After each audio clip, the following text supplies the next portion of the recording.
ദൂരക്കാഴ്ച ഇല്ലാത്തതുകൊണ്ടോ രാജ്യസ്നേഹത്തിൻ്റെ അടിവേരുകൾ ആഴത്തിൽ സന്നിവേശിക്കാത്തതുകൊണ്ട് എന്തെന്നറിയില്ല, AICC president സ്വീകരിച്ച നിലപാട് അങ്ങേയറ്റം അപലപനീയമാണ്. അപ്പോൾ ജവഹർലാൽ നെഹ്റു 62-ൽ ചൈന ആക്രമിച്ചപ്പോൾ നമുക്ക് യുദ്ധത്തിൽ പരാജയമായിരുന്നു. പക്ഷെ നമ്മളാരും ജവഹർലാൽ നെഹ്റുവിനെ കുറ്റപ്പെടുത്തിയിട്ടില്ല.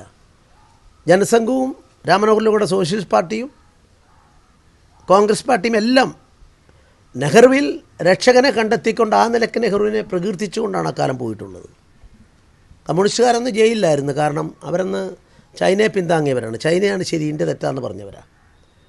അതുപോലെ 65-ലെ പാകിസ്ഥാൻ യുദ്ധമുണ്ടായി. ആ പാകിസ്ഥാനുമായിട്ട് യുദ്ധമുണ്ടായപ്പം ലാൽ ബഹദൂർ ശാസ്ത്രിയെ തോളിലേറ്റ് നടന്നിട്ടാണ് ജനസംഘക്കാരുൾപ്പെടെയുള്ളവർ അന്നത്തെ രാഷ്ട്രീയം നോക്കിയിട്ടല്ല.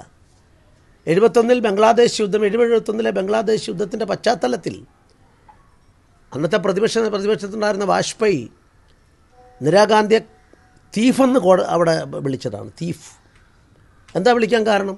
60 ലക്ഷം രൂപ അവരുടെ പേരിൽ ബാങ്കിൽ കൃത്രിമമായി ഉണ്ടായിരുന്നത് ഒരു മിമിക്രിക്കാരൻ, അന്ന് മിമിക്രിക്കാരെന്നുള്ള കാലമല്ല, നഗർവാല എന്നൊരാൾ ഇന്ദിരാഗാന്ധിയുടെ ശബ്ദത്തിൽ കൊണ്ടുവരാൻ പറഞ്ഞപ്പം ഒരു ചെക്കും വേണ്ട, ഒന്നും വേണ്ട, ആ പൈസ എത്തി. പക്ഷേ ആ നഗർവാല പിന്നെ വാഹനം ഇടിച്ച് കൊല്ലപ്പെട്ടു. അത് കോൺഗ്രസ് മോഡൽ മരണം സംഭവിച്ചു.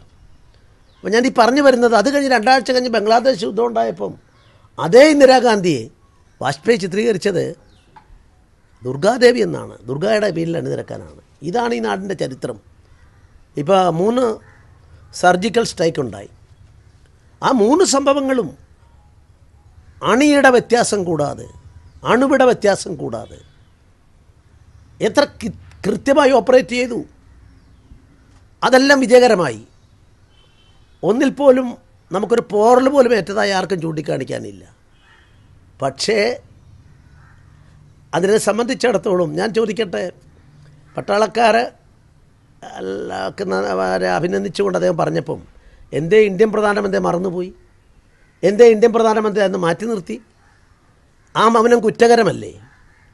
പ്രധാനമന്ത്രി പൊളിറ്റിക്കൽ ഡിസിഷൻ എടുത്ത് ആർജവത്തോടെ തീരുമാനമെടുത്ത് അയക്കുന്നില്ലെങ്കിൽ ആർക്കെങ്കിലും പോകാൻ സാധിക്കുമോ? അപ്പോൾ പട്ടാളക്കാരും അതിൻ്റെ പൊളിറ്റിക്കൽ ലീഡർഷിപ്പും കൂടെ ചേർന്നെടുത്ത തീരുമാനമാണ്.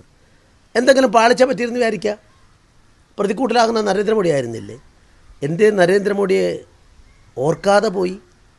ഇത്തരം കാര്യങ്ങൾക്കുള്ള മറുപടിയാണ് ഇപ്പോഴ് AICCയുടെ ഔദ്യോഗിക വക്താവായി ആ പാർട്ടിക്ക് വേണ്ടി മലയാളികളുടെ ചർച്ചകളിൽ മുഴുവൻ പങ്കെടുക്കുന്ന അദ്ദേഹത്തിൻ്റെ ഇപ്പോഴത്തെ ആക്ഷേപം വസ്തുതാപരമാണത്. കേരളത്തിലെ ജനങ്ങൾ ചിന്തിക്കും.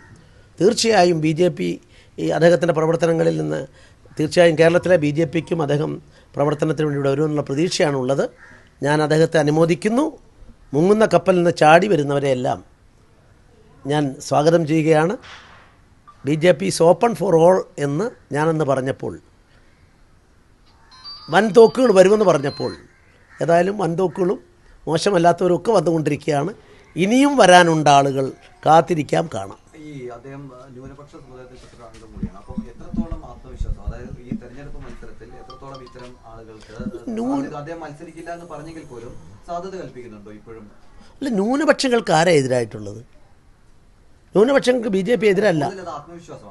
അല്ല, തീർച്ചയായിട്ടും അതുണ്ട്. ഇപ്പം ഞാൻ ചോദിക്കട്ടെ, കേരളത്തിലെ ഓർത്തഡോക്സ് സഭ, ഞാൻ അവരെ പറ്റി ഒന്നും പറഞ്ഞില്ലല്ലോ.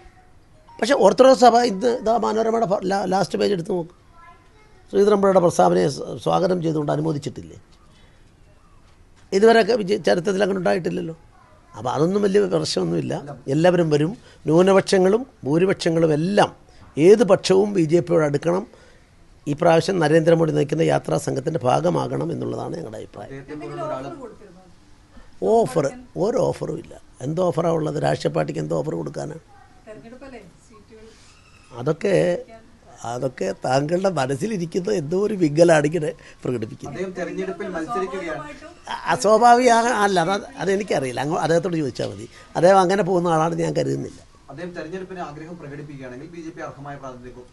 അല്ല, അഖിലേന്ത്യാ തലത്തിൽ എൻ്റെ പാർട്ടി അഖിലേന്ത്യാ അധ്യക്ഷൻ്റെ നിലപാട് കേരളത്തിൽ ഉൾപ്പെടെ, അതുകൊണ്ടാണല്ലോ രാമൻ നായർ വന്നു കഴിഞ്ഞപ്പോൾ തന്നെ അദ്ദേഹത്തിന് ഉപാധ്യക്ഷ സ്ഥാനം കേരളത്തിൽ കൊടുത്തില്ലേ? വന്നവരെല്ലാം ഇപ്പം MVS നമ്പൂതിരിയെയും പിന്നെ പ്രാക്കുളം തെയ്യം എല്ലാം വന്ന ആൾക്കാരെ എല്ലാം പാർട്ടിയിലെ ചുമതലകൾ കൊടുത്തിട്ടുണ്ട്. സ്റ്റേറ്റ് കമ്മിറ്റി ഞങ്ങളുടെ കയ്യിലുള്ളതിലേ കൊടുക്കാൻ പറ്റൂ. അവരെല്ലാം നല്ല പ്രവർത്തകരായി വരും. അതുകൊണ്ട് തെരഞ്ഞെടുപ്പ് എടുക്കുന്നതോറും ഇനി ആൾ വരും. ഇന്നിവിടെ എത്തുന്ന രാഹുൽ ഗാന്ധിയോട് ഞാൻ 2 ചോദ്യം ചോദിക്കുന്നു. ഒന്ന്, ട്വിറ്ററിൽ ശബരിമലയെ പറ്റി ഇട്ടിട്ടുള്ള അഭിപ്രായമാണോ ഇപ്പോഴും ഉള്ളത്? മാറ്റി ചിന്തിക്കുന്നുണ്ടോ? കേരളത്തിലെ ഏറ്റവും ഒരു ബേണിംഗ് ഇഷ്യൂ ആണല്ലോ. അഭിപ്രായം പറയാൻ ബാധ്യസ്ഥനല്ലേ?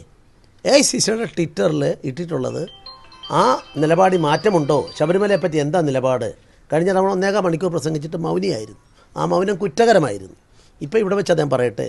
രണ്ടാമത്തെ കാര്യം, 2 വിലപ്പെട്ട യുവാക്കളുടെ ജീവിതങ്ങൾ നഷ്ടപ്പെട്ടതിൽ അദ്ദേഹം ദുഃഖിക്കുന്നെങ്കിൽ ഇന്ന് വരെ അദ്ദേഹം അതിൻ്റെ പേരിൽ CPM എന്ന പാർട്ടിയെ കുറ്റപ്പെടുത്തിയിട്ടില്ല. CPMനെ കുറ്റപ്പെടുത്താൻ അക്രമരാഷ്ട്രീയത്തിൻ്റെ ഉത്തരവാദികൾ CPM ആണെന്നുള്ള ഒരു അഭിപ്രായം തുറന്നു പറയാൻ അദ്ദേഹത്തിന് ധൈര്യമുണ്ടോ?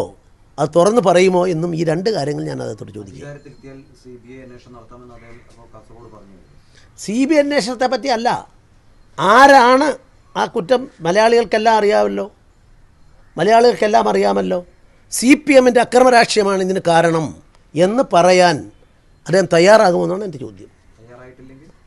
അതത് പറഞ്ഞോട്ട് തയ്യാറാകണ്ട. രാഷ്ട്രീയ പാർട്ടി എന്നുള്ളത് ഞാൻ പറയുന്നു കോമാ മുന്നണി. ആ കോമാ മുന്നണിക്ക് വേണ്ടിയിട്ടാണ് ഈ 2 കുട്ടികൾ മരിച്ച അവസരത്തിൽ അനുശോചനവും പ്രതിഷേധവും രേഖപ്പെടുത്തിയപ്പോൾ ബോധപൂർവം CPM എന്നുള്ളത് മറച്ചു വെച്ചത്. ഈ CPM എന്നുള്ള മറച്ചു വെക്കുന്ന അവസരവാദിയായിട്ട് ആ അവസരവാദ രാഷ്ട്രീയമാണ് നെഹ്റു കുടുംബത്തിൽ പിറന്ന ഇന്നത്തെ AICC പ്രസിഡൻ്റേത്.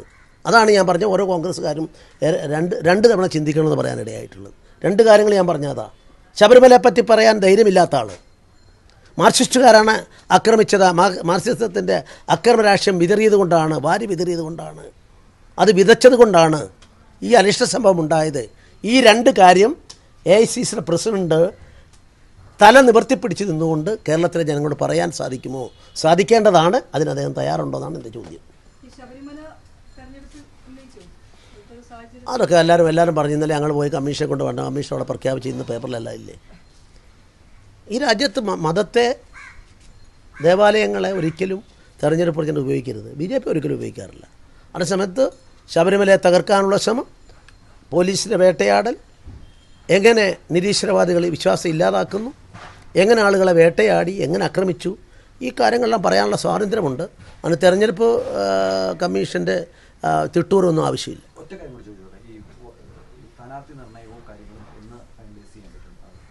പാർട്ടി കേരളത്തിലെ ആ പ്രക്രിയ പൂർത്തിയായി കഴിഞ്ഞിട്ടുണ്ട്. പാർട്ടിയുടെ മറ്റന്നാൾ കേന്ദ്രത്തിൽ അതിനെ സംബന്ധിച്ചുള്ള ചർച്ചകളോട് കഴിയുമ്പോൾ കുറഞ്ഞ ദിവസമുള്ള അതിൻ്റെ പ്രഖ്യാപനം ഉണ്ടാവും.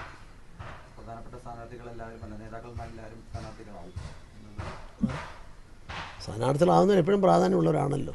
സ്ഥാനാർത്ഥിയായി കഴിഞ്ഞാൽ തന്നെ അംഗീകാരമല്ലേ.